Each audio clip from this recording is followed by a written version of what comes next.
Iniciaremos agora o colóquio Esporte para Todos, Ganho de Todos, chamando ao palco o mediador João Palomino, da ESPN Brasil, e os convidados Abel Ardigó, Instituto Esporte e Educação do Brasil, Andrés Thompson, do Street Football World do Brasil, e Débora Machado, Núcleo Movimentos em Semente do Brasil.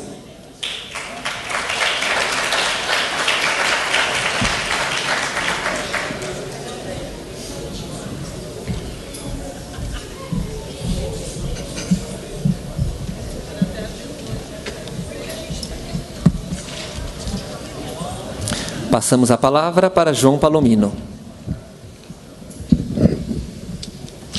Boa noite a todos. Primeiro, quero agradecer pelo convite de vir aqui participar como mediador de um debate tão importante que reúne gente que decide muito do que o país vai ser daqui para frente, do que nós vamos ser, do que nós pretendemos ser e da nossa visão do esporte, da educação, de todos os direitos naturais e básicos da população que às vezes não são arrancados tão violentamente. E represento uma empresa que tem sim um compromisso social, que é voltada para assumir esse compromisso social e partiu da posição crítica que sempre assumiu e mantém, de olhar para o governo e cobrar o governo as necessidades básicas da população, saiu do campo apenas da reclamação para partir para o campo da ação com um projeto tão bonito, tão significativo e que muitos de vocês conhecem muito bem, que é a Caravana do Esporte, que era para ser algo difundido por todo o país, pelo país e para o país. Mas nós temos como um dos nossos compromissos sociais e dele não abrimos mão. De modo que esse é um ambiente muito familiar para todos nós, familiar para mim, familiar para todos nós, e eu quero dizer que eu me sinto muito à vontade para interrogá-los, de uma certa forma, sobre os projetos que vocês desenvolvem e os resultados que vocês vêm conquistando. Porque muitas das soluções que encontramos, elas são tão simples, elas são tão evidentes, elas são fruto apenas e tão somente de organização, estratégia e projeto, e muito menos de envolvimento de dinheiro e de grande esforço, e é num momento como esse, num lugar como esse, trocando essas experiências, que nós conseguimos desenvolver um trabalho ainda melhor a que nos propusemos. Estão comigo aqui na mesa Débora Machado, do Núcleo Movimentos em Semente, do PELC Brasil, integrante do grupo de pesquisa em lazer, é doutoranda em educação na linha de política e gestão educacional, mestre em educação física, ambas pela Universidade Metodista de Piracicaba, Unimep, especialista em lazer e educação pela UFR, Letter Science de l'Homme et des Sociétés, licenciada e bacharel em Educação Física pela Unicamp, atualmente é coordenadora pedagógica e responsável pela articulação da gestão compartilhada do PELC Campinas. Andrés Thompson, do Street Football World Brasil, responsável pelas atividades do Street Football no país. Tem experiência anterior, incluindo atividades na W.K. Kellogg Foundation para a América Latina e Caribe. Abel Ardigó, do Instituto Esporte e Educação, bacharel em Educação Física, com especialização em treinamento desportivo, mestre em transdisciplinaridade e valores humanos, professor da Uniítalo nas disciplinas Processos Pedagógicos do Esporte Escolar e Voleibol. Peço, por favor, para que a Débora faça a sua apresentação, para que diga para a gente um pouco mais do seu trabalho com o Núcleo Movimentos em Semente. Bom, boa tarde. Obrigada, João, pela apresentação. Queria saudar os meus colegas da mesa, agradecer a presença de todos e agradecer também, em especial ao SESC, pelo convite e a oportunidade de estar contando um pouquinho daquilo que tem sido alvo das nossas intervenções e ações no campo do esporte e do lazer. Primeiramente, dizer da nossa grande surpresa pelo convite, tendo em vista que somos uma associação nova, né? O Núcleo Movimentos em Semente é uma associação da sociedade civil organizada, que foi fundada, nasceu em 2009 e se consolidou, né, em 2010. Então, portanto, nós estamos começando realmente um trabalho e tentando discutir a questão, especialmente o esporte de participação, a garantia do direito do esporte e do lazer para crianças e adolescentes, entendendo que essa discussão passa, sim, pelo tema do direito à cidade, ou seja, garantir o direito ao esporte e lazer é garantir o direito das pessoas viverem a cidade em sua plenitude. Então, nosso projeto, nossas ações, elas estão orientadas basicamente em duas frentes. A gente tem algumas ações próprias ligadas ao atendimento de crianças abrigadas, então desenvolvendo ações de esporte e lazer para esse público, que a gente, a partir de um diagnóstico, percebeu que era um segmento que praticamente não era atendido com atividades de esporte e lazer. Então, a gente decidiu focar parte do nosso trabalho com esse público. E também para dar a cara do nosso trabalho, da metodologia que a gente tem utilizado, a gente buscou uma parceria institucional em Campinas, que foi viabilizada pelo Programa Esporte e Lazer da cidade, a partir de um pleito que nós pudemos participar, envolvendo 4 instituições da cidade, e dentro do qual nós assumimos o papel de coordenação pedagógica e articulação da gestão compartilhada. O que isso significa, basicamente, né, para explicar um pouquinho para vocês, acho que a maioria estava aqui pela manhã, ouviu um pouquinho sobre os programas, né, do Ministério, e nós fizemos a implementação do PELC em Campinas, em 2 comunidades. Tá? Então, atendendo núcleos que hoje contam com 4.000, 6.000 atendimentos diretos, né, e inscritos, em torno de 1.150 inscritos, contando os 2 núcleos. É uma experiência nova, a gente entende que é um trabalho que está começando, mas que tem como foco a intervenção no esporte de participação, né, baseado basicamente em 4 pilares. A questão de discutir o uso dos espaços públicos, para a prática de esporte e lazer, pensar a questão da formação continuada e a formação em serviço de gestores, de lideranças, enfim, de todos os envolvidos no processo de implementação do projeto, a oferta de atividades de esporte e lazer para essas comunidades que a gente diagnosticou e que eram comunidades em que o esporte não chegava, né? Então, isso acabou sendo uma prioridade para a gente. E o 4º item, que é tentar fazer a aproximação entre a parceria ou o papel da sociedade civil organizada na luta por esse direito e o poder público. Então, fizemos essa primeira experiência com o recurso federal que a gente conseguiu via edital público, e agora estamos conseguindo discutir isso e criando mecanismos de discussão disso com o município para tentar um plano de continuidade que a gente entende que tem a ver um pouco com essa discussão que a gente tem hoje em torno do legado, né? Então, qual o papel da sociedade civil? Como a gente pode agir dessa perspectiva para discutir, pensar ações concretas, envolvendo recursos públicos, privados, enfim, mas buscar esse diálogo com o poder público na tentativa de que essa política efetivamente se constitua como uma política de Estado, né? Acho que o grande desafio, né, e quando eu também me sinto um pouco desafiada ao vir para o MOVE, como é que a gente pode pensar o legado, como é que a gente pode pensar a garantia do direito ao esporte e lazer, se ainda a gente precisa fortalecer essa discussão do esporte e lazer como uma política de Estado. Então, pensar o esporte e lazer como uma política de Estado no Brasil é garantir isso. E aí eu acho que tem papel e funções para todo mundo, para a sociedade civil organizada, para a iniciativa privada e, principalmente, para o poder público. E o legado, no nosso entendimento, passa por aí. E é um pouco disso que a gente tem tentado fazer ainda numa iniciativa bastante... a gente está bem no começo desse trabalho, na verdade, há 1 ano e meio desenvolvendo as ações, conseguimos mobilizar as comunidades, conseguimos trazer para as práticas. Então, a gente percebeu que é possível, sim, desenvolver, que tem potencial para isso, mas que existem alguns limites, tanto de ordem cultural, que eu acho que a gente tem que romper, e eu acho que uma campanha como o MOVE, que visa estimular a prática de esporte, lazer, visando a saúde, ela tem um papel aí também, mas, sobretudo, de organização, gestão de recursos. Eu acho que, no cenário que a gente tem hoje, temos uma condição de recurso. Agora, a questão é como a gente vai gerenciar esses recursos e qual o potencial que a gente pode dar para as ações que a gente vai desenvolvendo. Então, essas são as questões, mais ou menos, que estão norteando o nosso trabalho, e acredito que logo mais a gente vai poder falar um pouquinho. Eu acho que já são 2 temas muito interessantes para a nossa conversa. Um deles é como fazer com que o poder público entenda o esporte e lazer como necessidade para aplicação, para manutenção.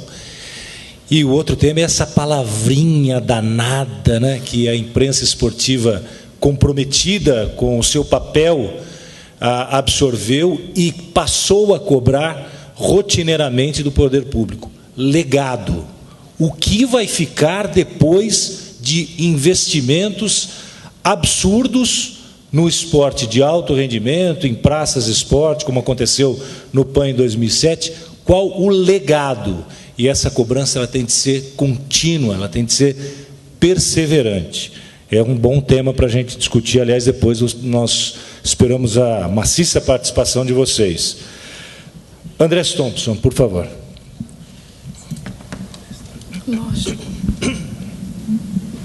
Bom, boa tarde a todos e todas, panelistas, moderador. Estou muito agradecido também ao SESC e a ISCA por esse convite. E vou tentar ser bem breve, assim deixamos mais tempo para essa participação substantiva do público. Compro aí, nesse sentido, muito do que a Débora falou em termos do que vocês estão fazendo e esse tipo de pensamento. Eu estou trabalhando faz 2 anos junto à Street Football World, no Brasil. A Street Football World é tanto uma organização não governamental que tem sua sede em Berlim, como uma rede global de organizações não governamentais. São perto de 90 organizações em 50 países, mais de 50 países no mundo, que trabalham com futebol como uma ferramenta para o desenvolvimento social através de diversas modalidades. Uma das modalidades mais desenvolvida na América Latina e também pelas organizações que são membros dessa rede no Brasil, que são 5 organizações, no Maranhão, Salvador, São Paulo, Rio de Janeiro e Porto Alegre. É uma metodologia que se chama de futebol de rua, da qual vem o nome de street football, né? Sinônimo à tradução. É uma metodologia pedagógica, educacional para trabalhar com futebol, que rapidamente envolve meninos e meninas. Não tem árbitro, tem métodos de autorregulação do jogo, tem discussão coletiva das regras do jogo, tem uma avaliação posterior, são 3 tempos de jogo, e que é uma metodologia que se usa muito na América Latina para trabalhar futebol em comunidades, né? Na América Latina tem 20 e tantas organizações membros dessa rede.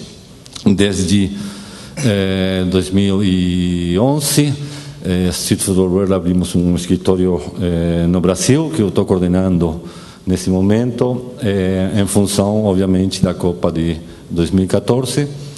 E o que nós estamos fazendo no Brasil é justamente tentando olhar de uma maneira sistemática o papel da sociedade civil, fundamentalmente nesse processo da Copa em relação ao futebol ligado ao desenvolvimento social. E nós temos como um primeiro objetivo principal para o qual estamos trabalhando. Fechamos ontem uma reunião de trabalho aqui prévio ao encontro do MOVE, justamente o fortalecimento da sociedade civil nessa área de esporte e futebol, mas em particular. A gente fez um estudo durante 2011 e viu que, na verdade, quando comparado com outros setores, outras áreas da sociedade civil brasileira, o setor esporte, ou aquelas organizações que estão trabalhando com esporte, tem uma invisibilidade muito grande, tem pouca atenção da mídia, tem uma baixíssima compreensão do que significa o esporte educacional, o que significa a relação do esporte com o desenvolvimento social, com a mudança social. Então, nós estamos fazendo uma série de ações e vamos continuar fazendo uma série de ações para fortalecer e apoiar esse setor da sociedade civil. E, junto com isso, ligado à questão da incidência na mídia e a visibilidade na mídia dessas ações. Também sabemos a na formação dos jornalistas, né, o olhar para a função social do esporte é muito fraca. Os jornalistas esportivos só olham, no caso do futebol, para a bola, resultados, times, jogos, jogadores, ou para o negócio do futebol, mas tem muito pouco espaço na mídia para aquelas ações que transcendem o jogo, né? Nós falamos que o futebol é mais que um jogo, que uma maneira de mudar o mundo, né? Então estamos tentando fazer ações para promover esse conceito na mídia. Não podemos esquecer, como você falava, que o papel do Estado na promoção do esporte para todos é fundamental. E nós também estamos começando a desenvolver algumas ações. Hoje, logicamente, não somos nós, organização que somos muito pequenos, mas em função de um trabalho de colaboração, de trabalho em rede, para essa incidência nas políticas públicas, não só na área do esporte, porque achamos que a questão do esporte para todos não é uma questão do Ministério do Esporte só, é uma questão transversal, que deve estar em várias políticas públicas integradas. Estamos procurando nos integrar e integrar a outros atores nessa luta fundamental que é de esportes para todos e ter uma política, eu diria, uma política social de esporte, que vai para além do esporte per se. Isso, obviamente, está em função também da grande questão do legado social. Nós sabemos, por experiência também, se a gente olha a Copas anteriores, né, a Copa da Alemanha, a Copa da África do Sul, as mais recentes, esses mega eventos esportivos, por natureza, têm efeitos, legados negativos na sociedade, não têm legados positivos. São um grande negócio para uns poucos, e o que fica é muito pouco, nem sequer as grandes construções como são as arenas, os estádios, né, que já tem muitos estudos que demonstram como ficam vazios depois dos jogos. Então, se não se faz alguma coisa em função do legado social, o legado social é negativo. E até agora a gente não vê, em termos de políticas de Estado, uma política clara, explícita, concertada com a sociedade em função do legado social. E nós vamos fazer um trabalho de advocacia para que isso mude. Ontem escutei num painel alguém que falava que, na verdade, a discussão do legado social é uma discussão prévia à discussão da Copa. Ou seja, qualquer mega evento esportivo devia ser pensado primeiro, o que esse evento vai deixar como legado à sociedade, para depois decidir se queremos ou não queremos esse evento. Mas a lógica do mercado leva para que seja pensado diferente, né? Vamos fazer o evento, vamos fazer a grande festa, vamos fazer o grande negócio e finalmente vamos ver o que fica de tudo isso, né? Que legado social fica.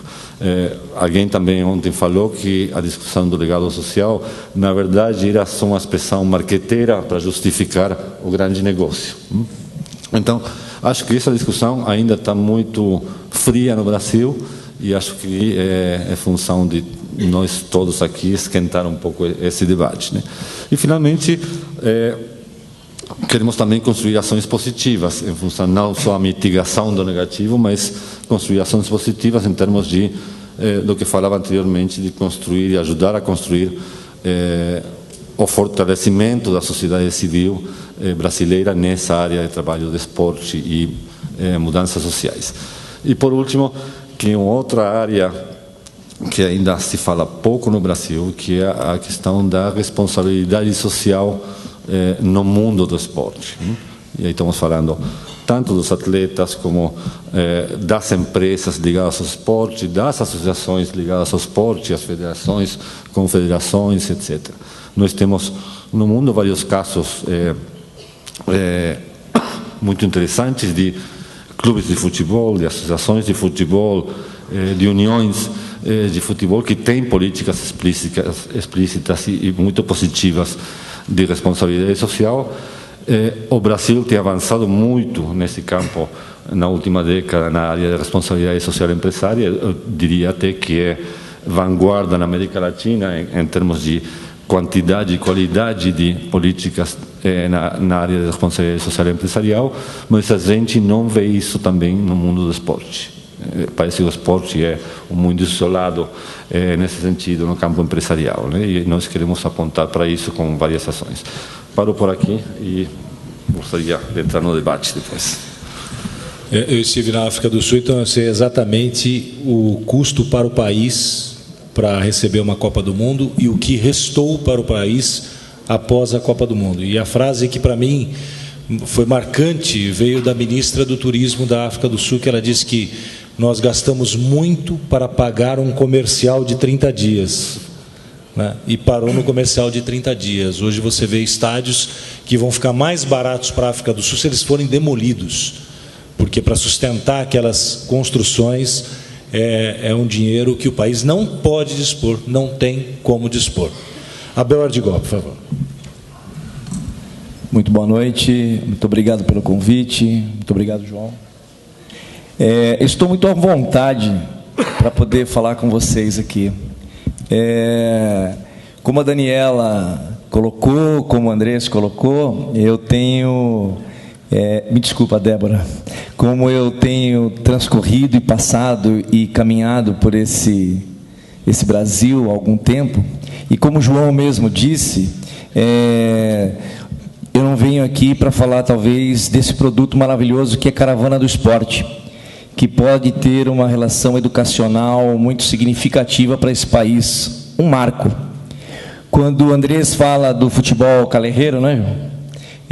Eu também tenho uma relação muito interessante com o futebol, e esse, especialmente, dos meninos, dos jovens, porque também faço e compartilho com aqueles 3 tempos de discussão, de reflexão e de jogo. E quando a Débora fala da atividade de lazer, hoje sim eu falo de um produto, venho aqui para falar de um produto que fala de esporte para todos, dentro de uma perspectiva onde o Instituto Social Esporte e Educação, na qual faço parte, possa estar sendo pioneiro num desenvolvimento de uma organização social voltada para o esporte, onde nós conseguimos, durante 3 anos, desenvolver um trabalho em uma região da cidade de São Paulo, onde conseguimos, através da parceria com o poder público, com o atendimento direto a crianças, jovens, adolescentes e adultos, e por que não dizer até a melhor idade, a minha idade, como de alguns colegas que eu já vi hoje por aí. E dentro dessa perspectiva, nós gostamos e estamos experimentando o esporte educacional. Dentro das dimensões desse esporte que o Brasil hoje classifica, da performance, do rendimento, do lazer e do educacional, o nosso foco dentro dessa ideia ou dessa metodologia de trabalho busca o esporte educacional como não somente incluir, possibilitar, ter condições de mobilizar um grupo de significado, um grupo muito extenso, para que a gente possa desenvolver com qualidade e com verdade o esporte educacional, onde é possível incluirmos, é possível construirmos, é possível caminharmos rumo a tal chamada e a tal falada autonomia. Acredito sim que o esporte, dentro dessa perspectiva educacional, possa ser um diferencial para o que a gente vem querendo e como nós todos estamos buscando. Os mega eventos, o que deixará para essa nação? Talvez um povo um pouco mais educado esportivamente e, consequentemente, o esporte pode levar além da sua competência motora, além de você compreender, jogar ou executar essas ações, mas que você possa desenvolver a educação de uma maneira mais ampla, aonde eu possa ir além, que o esporte educacional possa nos transcender nessa relação humana. Para isso, a OS do Esporte, dentro dessa perspectiva que o Instituto Social trabalha, busca 4 produtos muito interessantes que nós percebemos que existe um desenvolvimento e um envolvimento de todos. Por isso que a legislação nos garante o esporte para todos. Então, nós buscamos sempre trabalhar na perspectiva educacional, dando apoio à gestão local, integrando essa comunidade para que nós possamos ter uma atividade externa, onde uma equipe itinerante busca um trabalho voltado para o lazer dentro de praças e ruas.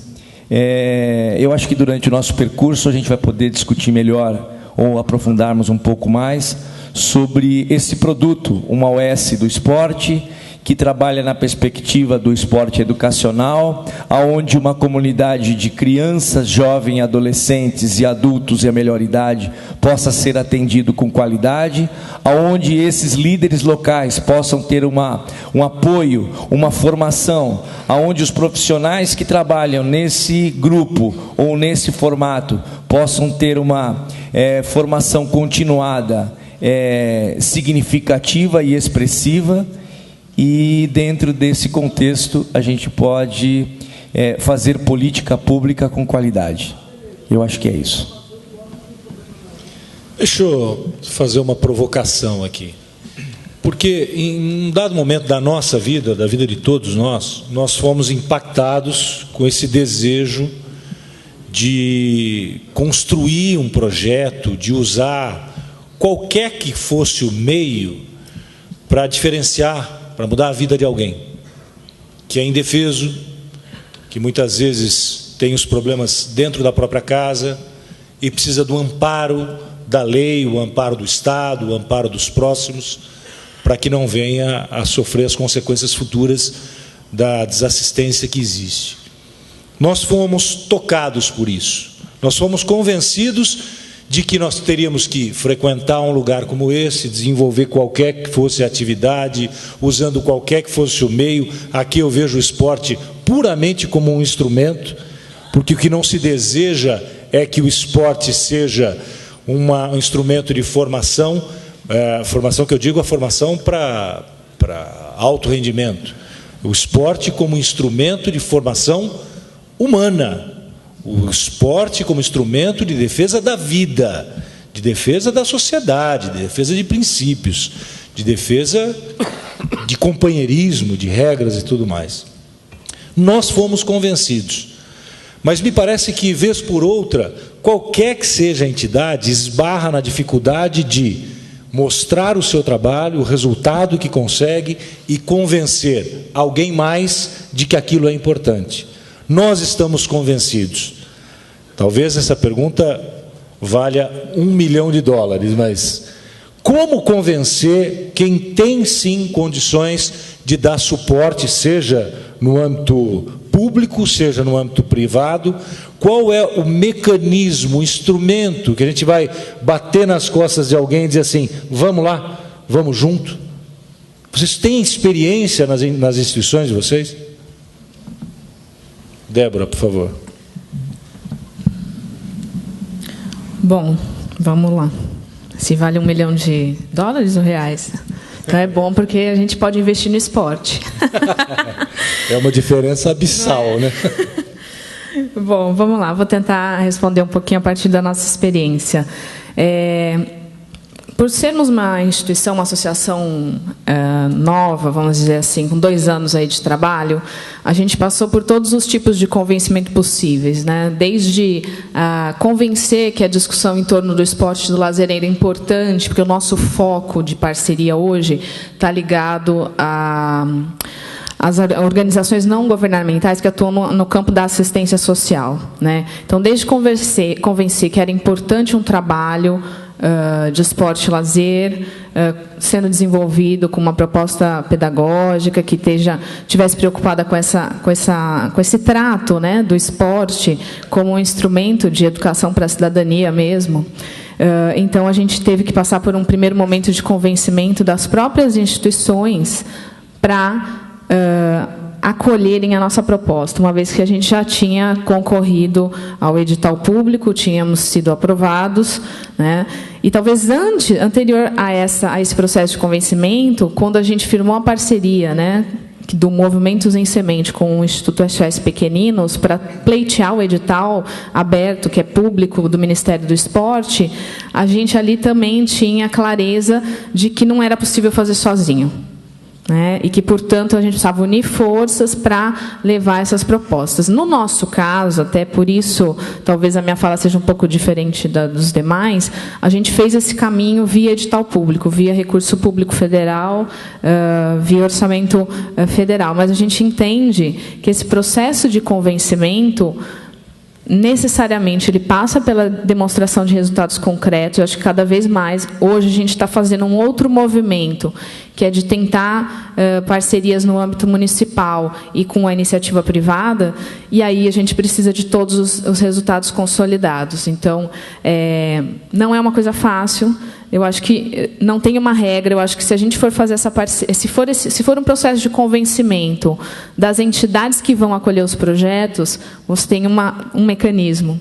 Se você for pensar na iniciativa privada, eu acho que vai ter outro mecanismo e vai passar principalmente pelo processo de conscientização mesmo, de que o investimento no esporte educacional e no esporte de participação e lazer é um investimento de longo prazo, mas que tem visibilidade a longo prazo, né, e que você consegue demarcar e trazer resultados efetivos que possam, inclusive, contribuir com a formação de alto rendimento, em última análise, né, por conta de você aumentar a base de prática de esporte e de lazer. Então, mas passa necessariamente por uma conscientização de longo prazo, não acho que é uma coisa imediata. E ainda, quando a gente fala de recurso da iniciativa privada, se eu estiver enganado, por favor, me corrijam, a grande valorização ainda está muito focada no esporte de alto rendimento. É só um detalhe que eu considero importante da fala da Débora, é que não há nenhum problema e é absolutamente legítima a cobrança por resultados. Lógico, perfeito, né? Perfeito. Porque, aliás, essa cobrança por resultados ela tem de existir em defesa de todos os nossos projetos. Porque se não houver uma resposta aos resultados, a desconfiança em cima de qualquer que seja o projeto, ela cresce à medida e à proporção que os poucos resultados vão minguando. Né? Então, tende a haver resultado mesmo, concordamos com isso. Andrés, por favor, como convencer? Eu acho que isso é uma pergunta muito complexa, né? E tem várias respostas e várias perspectivas para ser respondida. Vou pegar uma parte só. Eu trabalhei mais de 15 anos numa fundação que era doadora de recursos, né? Então, eu olhava e sofri, participei desse processo de pessoas querendo me convencer de que seu projeto era melhor que o outro e tal, né? Então, uma lição que eu tiro dessa experiência, né, é que eu não sou partidário, ou seja, acho que sim, que as organizações devem ser mais eficazes, mais eficientes, mostrar resultados, mostrar impacto e tal, mas sou muito crítico de incorporar critérios de mercado nas organizações da sociedade civil, não? Porque muito desse discurso sobre eficiência, eficácia, o impacto e tal, leva a quê? A uma maior concorrência entre as organizações da sociedade civil que está no mesmo campo. Então, se eu compro tal pacote para avaliar e medir meus resultados, ou contrato tal consultoria e faço tal marketing, tá. É possível que você tenha um maior acesso a recursos como organização individual. Agora, esse acesso individual das organizações a recursos contribui para o crescimento do campo que estamos falando de colocar a questão do esporte como política social? Acho que não. Então, acho que temos que ter muito cuidado com isso. Acho que, sim, as organizações devem melhorar suas práticas, devem melhorar sua comunicação, mas também devem melhorar, e acredito muito mais nisso, sua força coletiva para incidir no espaço público, incidir nas políticas sociais, né? É muito diferente quando você tem 10 organizações que vêm, cada um por sua conta, seja no setor privado, seja no setor filantrópico, ou até através do setor público, né? E você tem outra pessoa do outro lado, tá dizendo, desses 10 que tenho aqui, esse está bem mais bonitinho, tem uma pasta melhor, tem uns gráficos que mostram o impacto, vou escolher aquele, né? Isso leva também a uma crescente desigualdade dentro dos campos das organizações da sociedade civil, que aquelas se transformam em organizações 5 estrelas, que são sempre as mesmas que estão recebendo os recursos. Se você vê, se você analisa os beneficiários através da lei de incentivo, acontece isso. Se você analisa o portfólio de muitas grandes fundações, institutos empresariais, acontece isso, que tem aquelas que têm, ou porque tem uma... E não tenho nada contra isso, né? Estou dizendo outros resultados que acontecem. Você tem organizações que cada vez mais concentram recursos e outras que são cada vez mais pobres. Então, estamos reproduzindo, em certo sentido, a inequidade social da sociedade, com a inequidade no campo das organizações da sociedade civil, né? Uma discussão coletiva que houve faz alguns anos com muitas organizações que trabalhavam na promoção da responsabilidade social, e é bem engraçado, né? Essas organizações, tipo, não sei se vocês conhecem, o GIF, aqui no Brasil, o Instituto Ethos, participaram várias organizações da América Latina desse tipo, e chegaram à conclusão dizendo por que as empresas investem no campo social. E chamaram assim, nesse momento, a teoria das 3 Cs. Uma era por consciência. Você tem um líder empresarial que acha que sim, que esse papel da empresa contribuir à melhoria da situação social. Então, aquela liderança da empresa, por vários motivos, incentiva a empresa a fazer investimento social. Uma segunda C é relativa à conveniência, questões de mercado. Então, é bom para a minha imagem, é bom para a minha marca, é bom para meu público. Isso, vocês todos sabem, acontece muito, né? E muitas organizações vão a vender para as empresas desde esse ponto de vista. Isso é muito bom para você. E tinha outra, a terceira C, que se falou era a coerção. Consciência, conveniência e coerção no sentido da coerção da sociedade civil. Muitas das políticas, por exemplo, ou as mudanças e a consciência global sobre questões de meio ambiente veio por organizações tipo Greenpeace, que fizeram coerção sobre as empresas de maneira muito agressiva para dizer, parem aqui. Políticas públicas também são uma forma de coerção sobre as empresas. Aqui se falou muito, quando começou toda a discussão da Copa, né, da isenção de impostos a empresas que vinham a fazer investimentos em função da Copa. Por que, em vez de fazer isenção de impostos, não foi cobrada uma taxa de investimento social? Como uma forma de... Você que faz negócios no Brasil em função da Copa, em vez de facilitar tudo, nós queremos que vocês contribuam com o desenvolvimento do Brasil, não só fazer negócios. Então, essa questão da coerção, não sei se isso foi falado em espanhol, não sei se como soa isso em português, mas estou falando não uma coerção violenta, nem nada disso, mas coerção através de pressão social, de controle social e do papel das políticas públicas também, nesse sentido. Eu acredito também que o diferencial, né, como você disse, João, é a organização da sociedade civil. Quando a organização e quando se qualifica os espaços públicos para a prática, com certeza você consegue uma relação de fidelização dessa sociedade.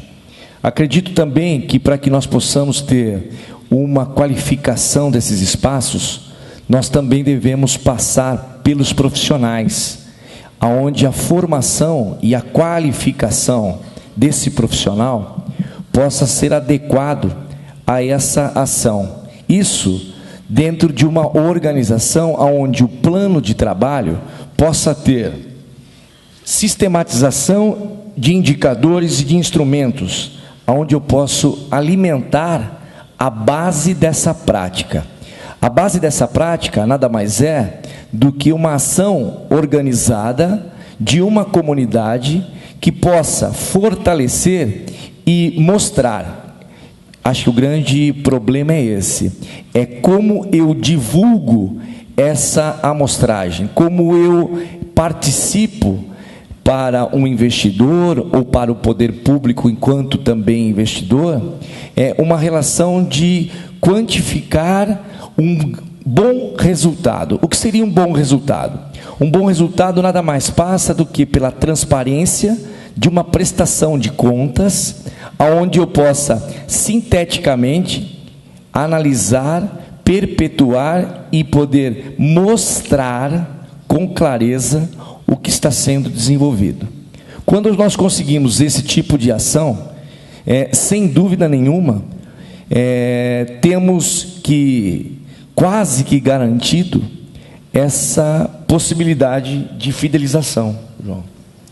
Acredito que as pessoas, nas suas gerências ou ingerências, nas suas relações de lideranças, de comando, quando percebem essas possibilidades organizacionais, a credibilidade nos dá a possibilidade de manutenção. Então, dentro disso, eu volto a dizer, né, é uma via de duas mãos. Ela tanto vai, como também pode se voltar, para que eu possa ter um verdadeiro e real trabalho de sucesso. Eu acho que é mais ou menos isso, João. Não temos uma solução tão clara, mas a experiência nos mostra esse caminho. A gente tem disposição de encontrar qual é o caminho mais curto, né, e de dar suporte a essas instituições e entidades. Todos podem encaminhar suas perguntas, podem escrever, mandar para a gente aqui, já chegaram algumas, mas tem uma que é interessante, vocês podem encaminhar a pergunta para todos ou individualizar a pergunta, mas tem uma que eu acho que é interessante, pede mais uma informação para vocês do que necessariamente uma colocação, né? A pessoa não assina, não coloca a instituição, mas ela pergunta como são trabalhadas as questões relacionadas ao trabalho voluntário em suas organizações. Como é que é? Eu acredito que é recrutamento, mobilização, formação, como é a abordagem, a preparação, o acompanhamento e a efetiva atuação voluntária nas instituições. Débora, por favor. Nós vamos nessa ordem, se vocês quiserem alternar a ordem, é que eu sou uma pessoa muito educada. Na nossa experiência com a implementação do PELC Campinas, a gente distingue duas ações que a gente considera que são voluntárias, mas com papéis distintos. Uma delas estava ligada à questão da formação continuada em serviço e à ideia de formação de jovens protagonistas, né? Então, a gente tem uma linha de ação voltada para grupos de jovens que vão discutir o esporte e o lazer naquela comunidade e vão servir como apoio para fortalecer essas práticas na própria comunidade. Então, essa é uma das linhas. E aí eles têm um papel bastante intenso de envolvimento nas várias instâncias de planejamento das ações. Eu acho que o trabalho com voluntariado, a gente, pelas nossas experiências, a gente tem visto que é um trabalho que tem que ser bem cuidadoso, até porque eu vejo que no Brasil a gente tem o voluntário quase profissional, que é aquele que se aproxima, às vezes, da instituição, mas com vistas ou com perspectivas de empregabilidade, e não motivado pelo espírito altruísta de buscar desenvolver alguma ação, enfim, de contribuir com aquela comunidade. Então, isso eu acho que acaba sendo um problema e que reflete também as condições que, muitas vezes, a gente tem desiguais e difíceis na nossa sociedade. Então, a gente tem que trabalhar realmente com muito cuidado, seguir a lei do voluntariado, que tem nos amparado aí para dar condições ao nosso trabalho, mas, na nossa experiência, a gente tem trabalhado essas duas vertentes. Andrés? Sim, eu não tenho muito para falar disso, só diria, a Street Football World como organização no Brasil é muito pequena, né? Não temos nesse momento voluntários, começamos a trabalhar voluntariamente, as primeiras pessoas que trabalhamos foi de forma voluntária porque acreditávamos na causa que estava por trás disso. Agora temos um pouco de recursos, então não somos mais voluntários, mas eu diria que o esporte em geral e o futebol em particular, o esporte se mobiliza através de voluntariado. A grande maioria das pessoas que organizam, promovem atividades esportivas fazem isso de maneira voluntária, né? Porque sentem isso na pele, porque estão em comunidades que precisam, que vê isso. Ontem assistimos a um debate, anteontem, a um filme que se chama Copa Vidigal, que é um torneio de futebol que foi feito na favela do Vidigal do Rio, e aí você vê claramente uma pessoa da comunidade que diz frente à situação de guerra entre os narcos, depois chega o momento da pacificação, como integrar essa comunidade que estava quebrada a partir da guerra, da droga, como entrar a comunidade a partir do futebol, né? E todo mundo, você vê que participa na organização desse torneio, dessa competência, são voluntários, né? Então, acho que o voluntariado no campo do esporte e fora do esporte também é essencial para a democracia e para a participação democrática, né? Uma outra questão é o voluntariado institucional, onde aí sim acho que você precisa de uma série de incentivos, de formação, de investimento em capacitação, etc. É muito difícil trabalhar com voluntários, não é uma coisa fácil, né? Você não diz, vou trazer voluntários para me ajudar nisso. Ter trabalho voluntário requer investimento, requer atenção, requer tempo, requer dedicação, etc. Então, se alguma coisa tem a dizer sobre isso é que não devemos tomar o voluntariado como uma questão leve. O voluntariado é uma questão, o voluntariado institucional, para colaborar com projetos em instituições, é uma questão muito séria e que requer muita atenção, né? E investimento e dedicação. Eu vou falar de um outro tipo de voluntário, mas é só a título de curiosidade, porque me chama muito a atenção em todos os grandes eventos. Seja Olimpíada ou Copa do Mundo, sempre tem a figura do voluntário. Cabe a expressão voluntário, porque a gente está falando também de legado. Mas é impressionante como em toda a cerimônia de abertura e encerramento, insistentemente eles agradecem a figura do voluntário. E é até emocionante você ver a postura do voluntário em relação àquilo. É a entrega mais pura que tem para o evento e para o esporte, porque eles não recebem absolutamente nada por aquilo. Porque se eles tivessem de receber, e se fosse pago a eles o que eles verdadeiramente, o que o trabalho deles verdadeiramente vale, com certeza não haveria os lucros absurdos, né, que Comitê Olímpico Internacional e FIFA têm nos grandes eventos. Abel. Nós também temos algumas ações, eu nominei aqui, por exemplo, apoio à formação dos gestores locais. A gente percebe muito que nas comunidades onde nós trabalhamos, existe sempre aquele pai, aquele responsável que no final de semana toma conta das suas equipes, leva os meninos para jogar, leva os meninos para participarem de eventos, e nós trabalhamos efetivamente na formação, no apoio dessa formação, no apoio dessa liderança, no apoio dessa identidade com o esporte chamado educacional, para que ele possa disseminar dentro da perspectiva do esporte, até do rendimento, como na maioria das vezes as pessoas observam, mas que ele possa sim ter um apoio para que ele possa desenvolver esse novo olhar, ou essa ampliação desse seu olhar. Também temos os agentes de desenvolvimento local, que são os nossos jovens. São jovens que monitoram as atividades, que dentro dos projetos possam estar inseridos não somente na sua prática efetiva, mas sim no planejamento, na organização, na sua doação do seu espaço, com bastante sentido e significado.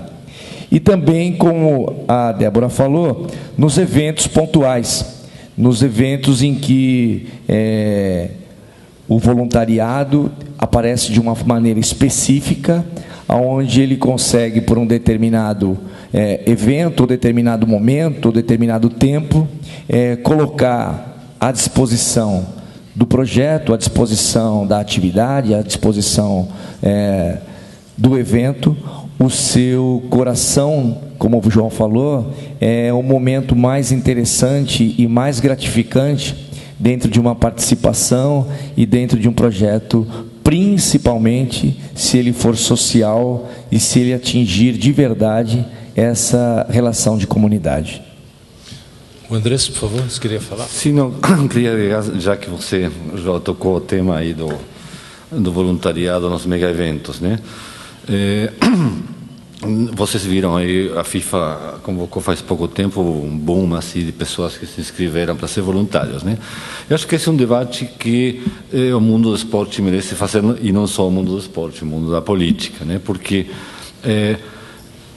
tanto nas Olimpíadas como na Copa do Mundo há um apelo à participação dos voluntários nesses eventos, ou seja, não existe um mega-evento esportivo sem voluntários, praticamente, porque tem tantas atividades. Agora, o que você colocava aí, né? Sabemos que tanto a FIFA como SOI são grandes empresas que mobilizam milhões e que têm milhões de lucro. Então, esse é o debate em relação ao apelo ao voluntário como mão de obra não paga, né? É legal ou não é legal?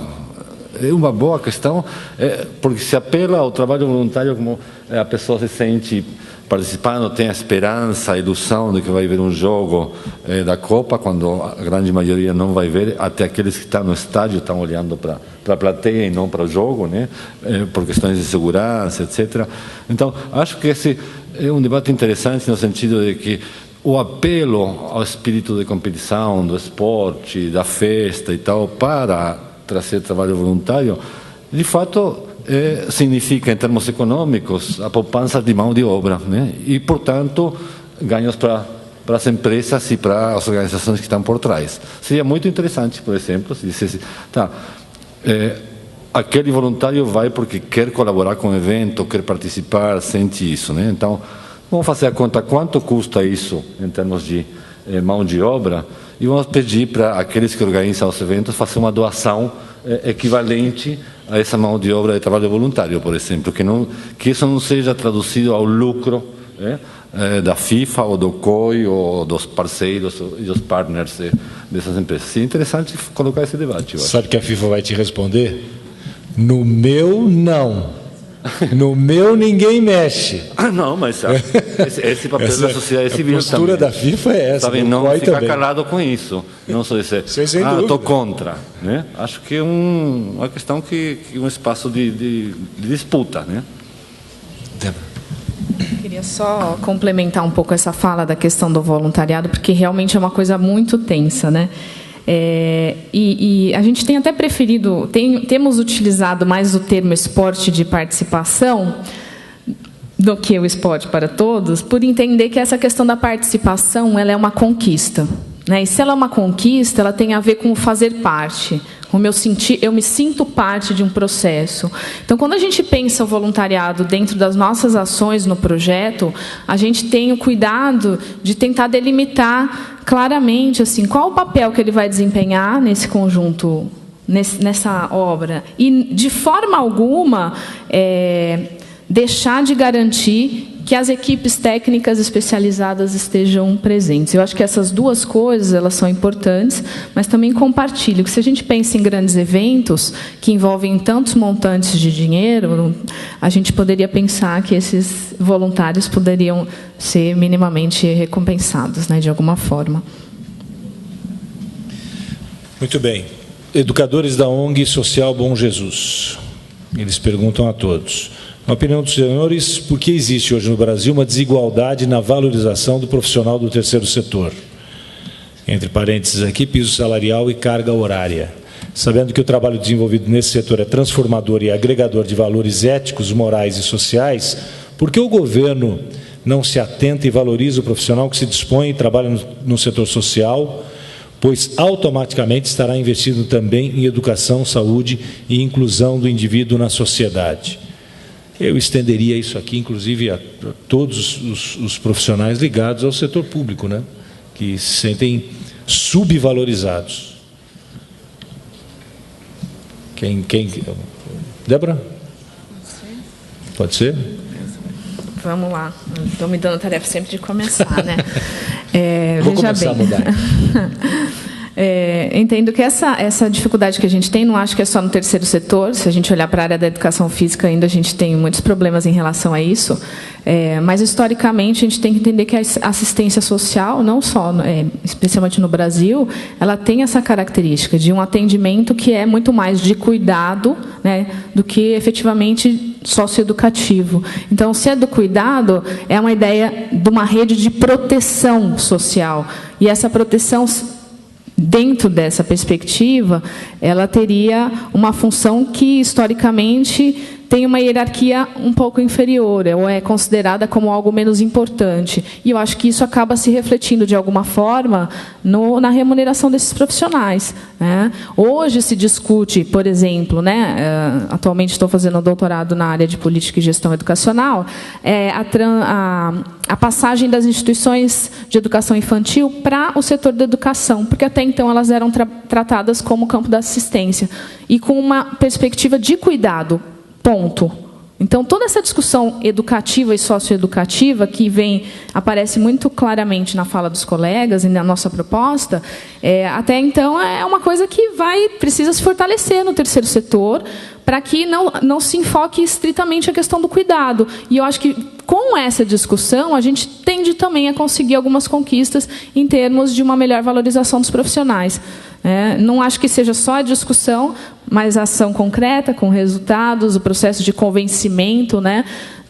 Na experiência que tivemos lá em Campinas, as duas entidades que eram ligadas à assistência social tinham voluntários atuando com o esporte.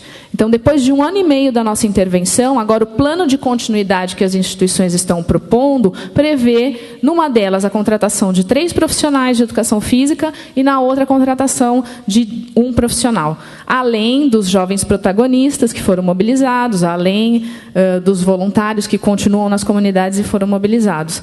Então, entendo que essa valorização do terceiro setor, ela precisa vir acompanhada também com o desenvolvimento desse terceiro setor, trazendo resultados, debatendo a questão não só do cuidado e da proteção social, mas, sobretudo, da promoção desses cidadãos, né? De protagonizarem, né, a sua cidadania realmente, trazendo resultados para a sua qualidade de vida de uma maneira mais ampla. Eu acredito também que nós devemos fortalecer o trabalho organizado. O terceiro setor passa por essa observação, e eu acho que nós estamos no momento crucial de valorizar os nossos resultados. Acredito que, se nós validarmos com bastante transparência os nossos resultados, otimizando a nossa organização e melhorando a perspectiva do profissional, com tudo isso, ou com muito disso, estaremos melhorando também as nossas condições de trabalho. Eu acho que esse é o melhor caminho a ser escolhido por todos nós que trabalhamos no terceiro setor. Vou fazer um exercício mais rápido aqui, porque o papo é bom, né? E é ótimo, porque eu penso esporte 23 horas por dia e 1 hora eu jogo bola. Então, o esporte apenas como instrumento é tudo que a gente sempre sonhou ouvir na vida. E, para mim, é até emocionante estar num ambiente em que o esporte é puramente um instrumento, é puramente um meio, em que o foco principal não é a bola, o foco principal é quem vai chutar a bola, né? E desde a sua formação e tudo que envolve, eu vejo uma expressão, transdisciplinaridade, né? Que você vê o esporte como meio, e você vê que hoje, para atingir a criança, para ajudar na formação, no esporte para todos, você tem de envolver a maior quantidade possível de disciplinas para que a atenção seja total. Mas o que eu queria propor aqui, existem todas as perguntas aqui são para todos. Queria um exercício rápido, como a gente tem pouco tempo, de fazer uma pergunta para cada um e para a gente tentar atender a todos aqui também. Por exemplo, Vinícius do SESC, Andrés, se as instituições, a sua instituição tem parceria com, atendem instituições do ensino formal, o que você acha da união do ensino formal e não formal através do esporte? Vinícius aqui do SESC. De novo, minha instituição é uma organização muito pequena que trabalha em função de apoio a organizações que fazem trabalho no campo. Nós não temos um trabalho direto com comunidades, né? Muitas dessas organizações que são membros da rede do Street Football World e outras organizações que trabalham no campo do futebol e desenvolvimento têm parcerias com escolas, com instituições do ensino público, porque acho que esse é o espaço onde se dá a primeira socialização das crianças, se dá a formação delas, etc. E o espaço onde o esporte começa a ser desenvolvido, né? Além das ruas, no caso do futebol. Eu acho que esse é um caminho bem importante, mas é um caminho, se a gente está falando do esporte para todos, acho que essa transversalidade no esporte, na educação e na educação pública, fundamentalmente, é o ponto de partida, né? Débora, o Daniel Rocha, de Praia Grande. Quais instrumentos podem fornecer indicadores quanto aos resultados do esporte educacional a longo prazo na sociedade? Boa pergunta. Mais $1 milhão. Vale $1 milhão. Olha só, quando a gente fala de indicadores, a gente tem que considerar a particularidade de construção desses indicadores, né? E a gente constrói indicadores, na verdade. A gente não pré-determina esses indicadores. E a gente constrói esses indicadores com base na realidade onde esses projetos vão ser desenvolvidos. Então, em se tratando de um projeto de esporte de participação, como é o nosso caso, para a gente, o fortalecimento comunitário, a capacidade de autogestão, a capacidade de envolvimento com as políticas públicas do município, de diálogo com o poder público, são indicadores importantes, né? Se a gente está falando de um projeto, né, e aí a gente pode retomar 2006 e 2008, com a proposta das conferências, que a ideia era discutir o papel de cada ente, né, no Sistema Nacional do Esporte. Pensar esses indicadores para projetos sociais de participação é pensar o papel de cada um desses entes também. Eu acho que não dá para a gente desvincular essas coisas e pensar qual é o papel do Estado, que eu acho que é um papel central na definição das políticas públicas de esporte e lazer no Brasil, em parceria ou em diálogo com a iniciativa privada e com a organização da sociedade civil.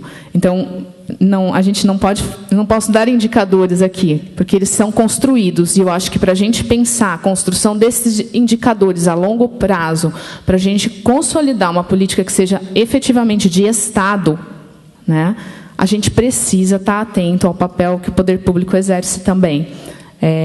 E esses indicadores, portanto, vão ser construídos também com base nesses indicadores, nessa relação do poder público.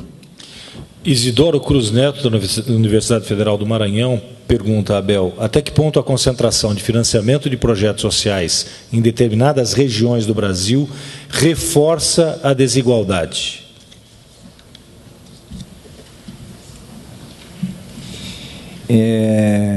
Eu tenho acompanhado bem de perto essa relação dos projetos e dos financiamentos, e posso dizer para você que isso vem modificando.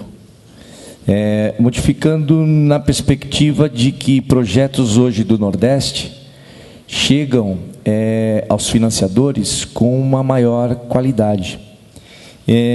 Muitas vezes se fala, o Sudeste é onde se contempla o maior número de projetos e aonde estão os grupos sociais mais desenvolvidos.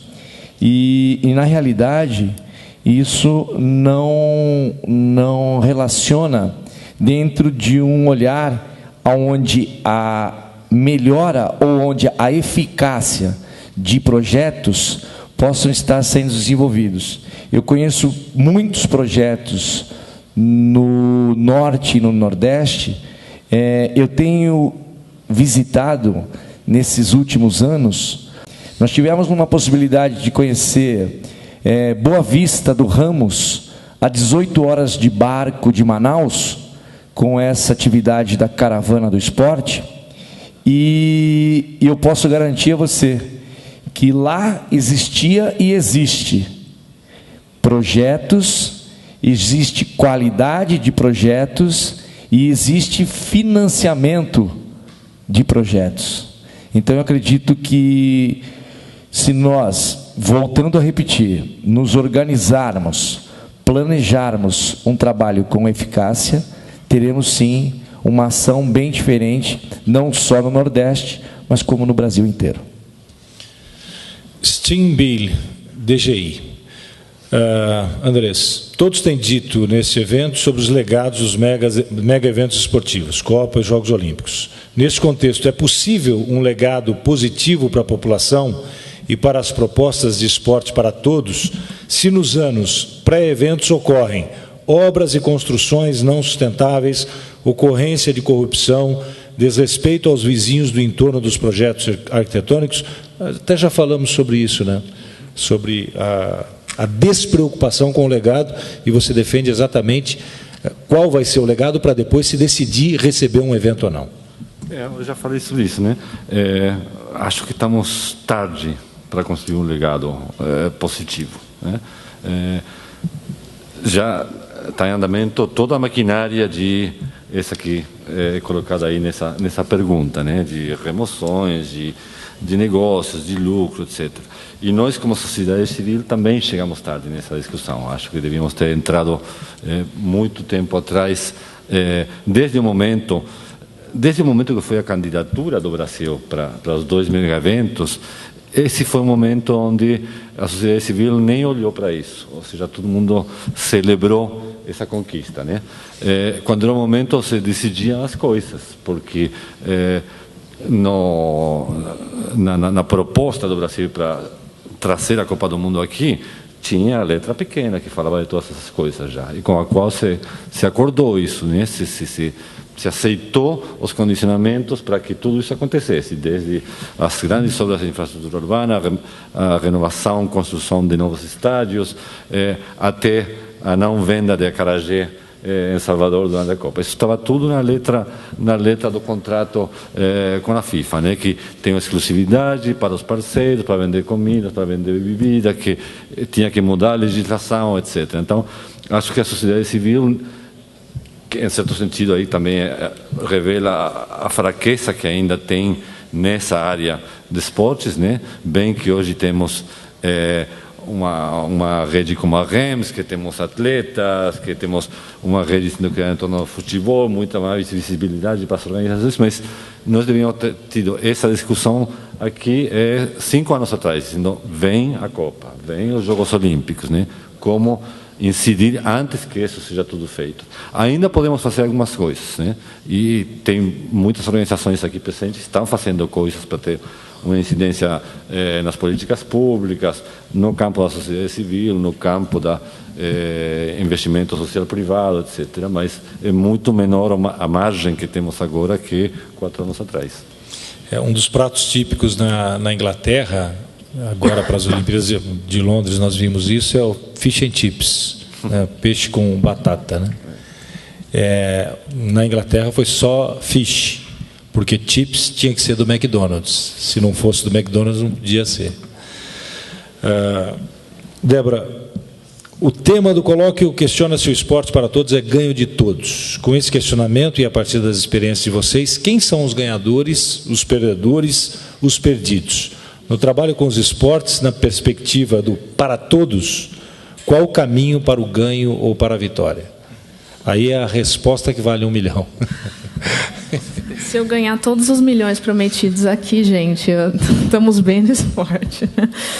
Olha só, eu acho que esse é o grande desafio, né, da gente discutir como construir uma ação que contribua efetivamente com esse cenário que a gente tem hoje em âmbito nacional, que deixe um legado para o maior número de pessoas. Eu acho que ainda a gente tem muito a fazer em relação a isso, né?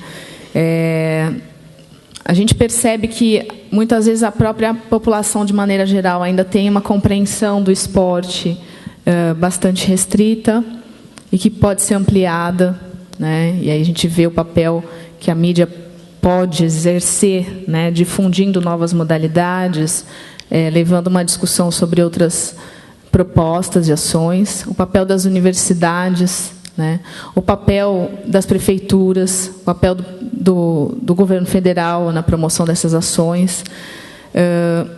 Dentro da experiência que a gente teve em Campinas, a gente percebe que uma ação que esteja preocupada, né, com o bom uso do recurso público, que esteja preocupada com o desenvolvimento do esporte educacional, do esporte de participação, nesse sentido de formação para a cidadania, ele vai sensibilizar os vários níveis envolvidos na gestão e na implementação do projeto. Então, hoje, a gente consegue identificar resultados da nossa ação, que aconteceu pontualmente em 2 entidades, em algumas ações da Secretaria de Assistência Social. Então, isso respinga, de alguma forma, nas ações do poder público, e é uma via de mão dupla. Então, e também tem uma troca muito grande entre o poder público e as organizações não governamentais. Então, eu vejo que, para a gente conquistar esse ganho de todos, acho que a gente ainda tem muito por fazer, mas eu acho que uma iniciativa como essa é um primeiro passo.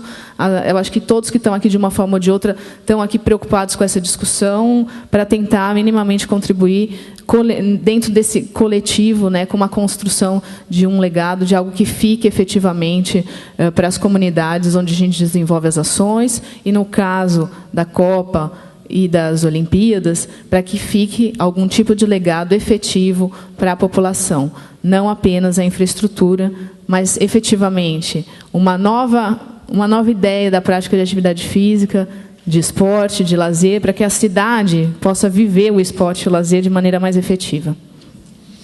E, para encerrar aqui, a pergunta para o Abel Ardigó. A criação ou formação de profissionais que acreditam no esporte para todos passa diretamente pela formação universitária. É a opinião do Roger.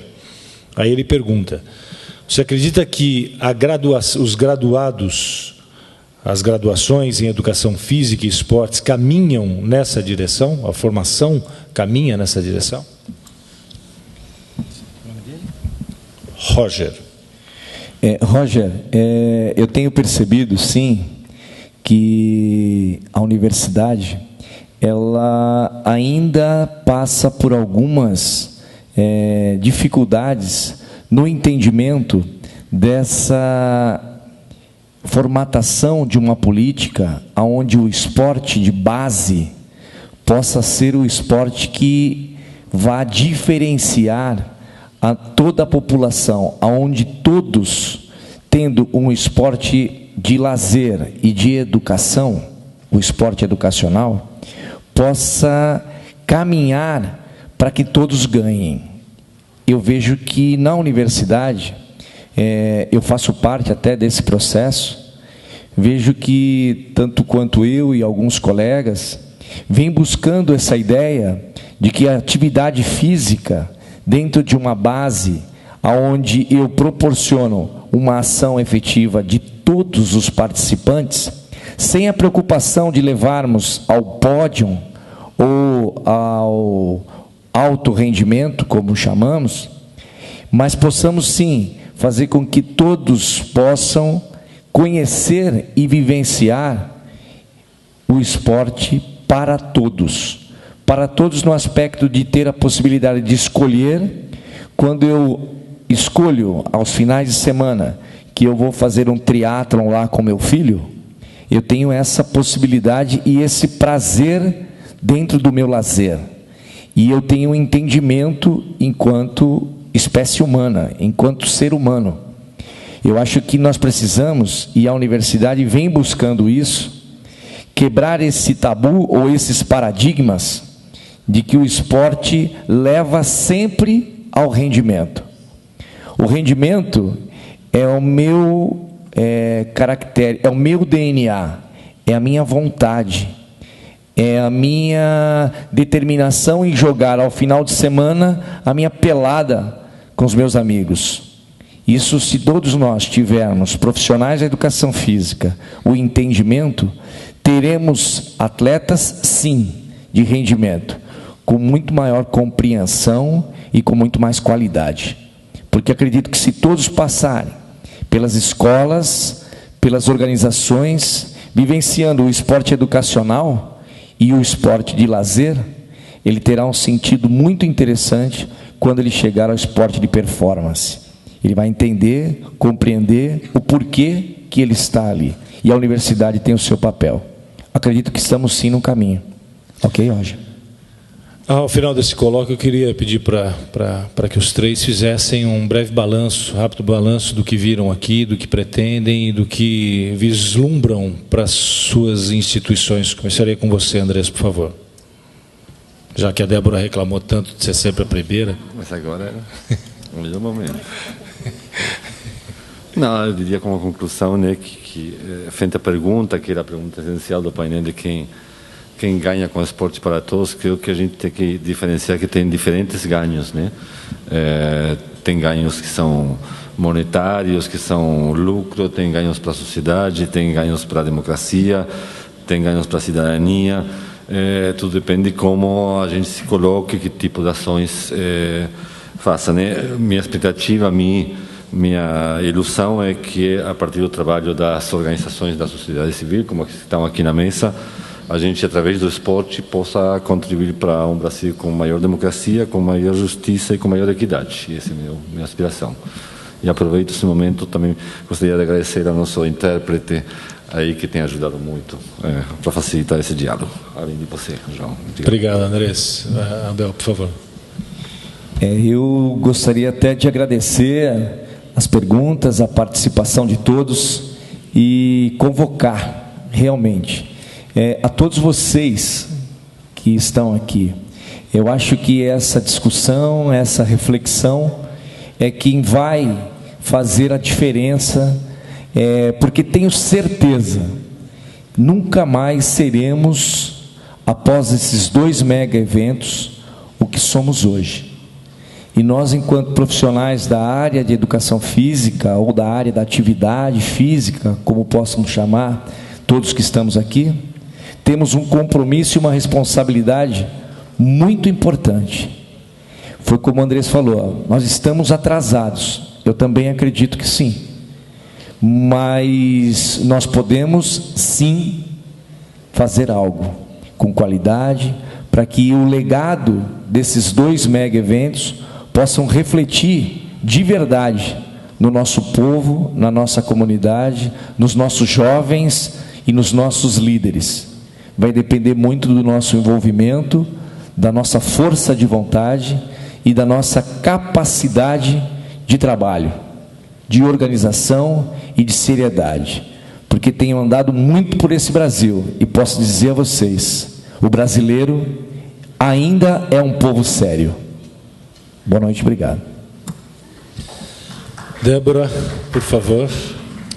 Queria agradecer também a presença de todos, a atenção, as perguntas que sempre foram bem interessantes.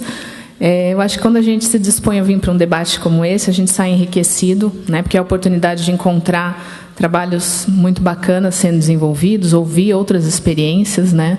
E a nossa expectativa, como uma organização da sociedade civil que está começando um trabalho e dentro do esporte de participação e lazer, é realmente de buscar essa troca de experiências, compartilhar um pouco das experiências que a gente tem desenvolvido, estabelecer o contato, estabelecer uma network possível da gente dialogar, né, para contribuir de alguma forma com a construção desse legado, com a construção do que é possível permanecer para as pessoas após a passagem dos 2 grandes eventos, que eu acho que é um grande desafio que a gente tem pela frente, mas que eu acho que tem pessoas suficientemente preparadas também, engajadas, defendendo tanto o desenvolvimento de políticas públicas, quanto de políticas setoriais, a exemplo, né, aqui, como a gente está vendo os colegas, de esporte e lazer. Então, a gente está muito agradecida pela oportunidade de poder estar aqui compartilhando com você essas experiências. Antes de vir aqui para o SESC, eu conduzi uma reunião na minha empresa, na nossa empresa lá, para definição de como vai ser a nossa cobertura para a Copa do Mundo aqui no Brasil. E envolvi mais de 40 profissionais para definir o conceito da nossa cobertura. Se é uma cobertura puramente futebolística, se é uma cobertura econômico-social, se é uma cobertura que pretende, como nós temos expertise em futebol internacional, mostrar as seleções que vêm ao Brasil, ou se é uma cobertura da seleção brasileira. E eu fiquei muito feliz essa é a nossa 5ª reunião, envolvendo gente muito gabaritada e preparada do jornalismo esportivo, que é uma grande diferença que você tem hoje, a gente que olha para o terceiro setor, a gente que olha para as instituições sociais com muito respeito, carinho e com possibilidade de atuação e auxílio. E nós saímos hoje com a definição de que a nossa cobertura será uma cobertura para mostrar o povo brasileiro. Não é para mostrar a seleção brasileira, não é para mostrar as seleções que visitam o Brasil. Nós precisamos mostrar o povo brasileiro para o Brasil. E isso, na nossa cobertura jornalística, vai ficar bem evidente em 2014. Se vocês puderem acompanhar com a gente, vou agradecer demais, tá certo? Isso vai ajudar na audiência. Muito obrigado pela presença de todos, parabéns pela riqueza de informações e um debate que conduz, sim, a termos a certeza de que, enfim, não são apenas só escolinhas de futebol, a gente tem uma visão muito mais ampla de atenção a quem verdadeiramente precisa nessa nossa sociedade. Muito obrigado pela presença de todos.